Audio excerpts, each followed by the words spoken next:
আরে ঠাকুরপো, তুমি এখানে? বৌদি, ভেতরে কে? কে আবার থাকবে ভেতরে? কেউ নেই। আরে ঠাকুরপো কোথায়?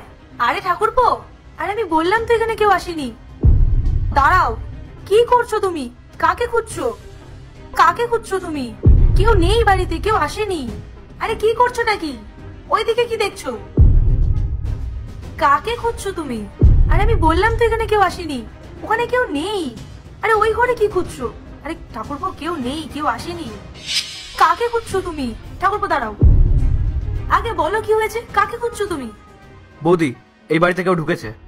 না না, তোমার কোথাও ভুল হচ্ছে ঠাকুরপো, এখানে আমি ছাড়া আর কেউই নেই।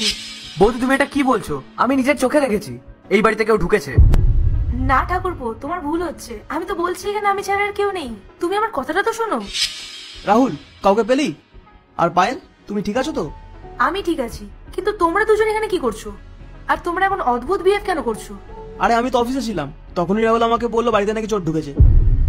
চোর? ঠিকই বলেছিস তুই। হ্যাঁ তা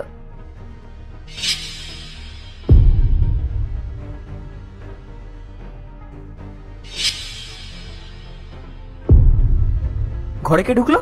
হ্যালো দাদা, তুই তাড়াতাড়ি বাড়িতে আয়, বাড়িতে চোর ঢুকেছে মনে হয়। হ্যাঁ আমি ধরছি, তুই তাড়াতাড়ি বাড়িতে আয়। রাহুল, তুই পুরো বাড়ি চেক করেছিস তো? হ্যাঁ দাদা, আমি পুরো ঘর ভালোভাবে চেক করেছি, কিন্তু কাউকে পাচ্ছি না। আমার তো মনে হচ্ছে কেউ ওকে লুকিয়ে রেখেছে। ঠাকুরপো তুমি এটা কি বলছো, যে চোর কি আবার কেউ লুকিয়ে রাখে নাকি? বৌদি, চোরকে তো কেউ লুকিয়ে রাখে না, কিন্তু প্রেমিককে তো লুকিয়ে রাখে। রাহুল চুপ কর, তুই তুই কি ভুলে গেছিস তুই কার নামে কথা বলছিস? বৌদি হয় তোর, তোর লজ্জা করে না ওর নামে এসব বলতে? বুঝে শুনে কথা বল তুই। দাদা, তুই আমার কথা বিশ্বাস কর, যদি আমরা দুজনে মিলে খুঁজি না, তাহলে আমরা ওকে ঠিক খুঁজে বার করতে পারবো। ঠিক আছে, তুই এই রুমটা দেখ, আমি এই রুমটা খুঁজছি।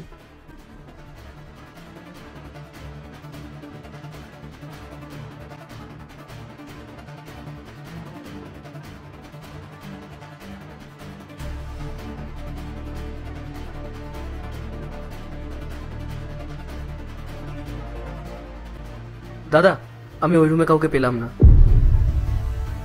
আমি তোকে বলেছিলাম না তুই বিনা কারণে বৌদির উপর সন্দেহ করছিস? দাদা, আমি নিজের চোখে এই বাড়িতে কাউকে ঢুকতে দেখেছি, কিন্তু আমরা তো সব জায়গা খুঁজলাম, কোথাও পেলাম না।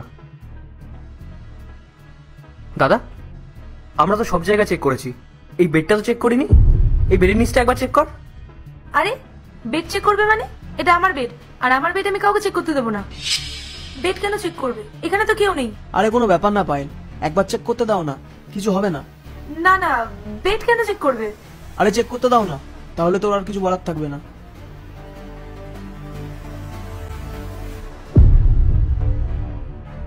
পায়েল, এটা কে?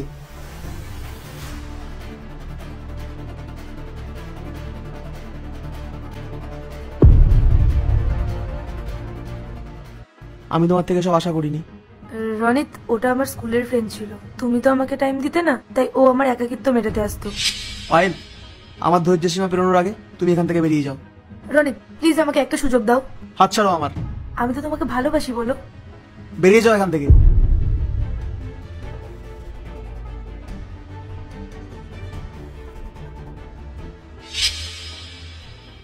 ভাই, পারলে আমাকে ক্ষমা করে দিস, আমি পায়েলের মতন মেয়ের জন্য তোকে উল্টোপাল্টা বলেছি।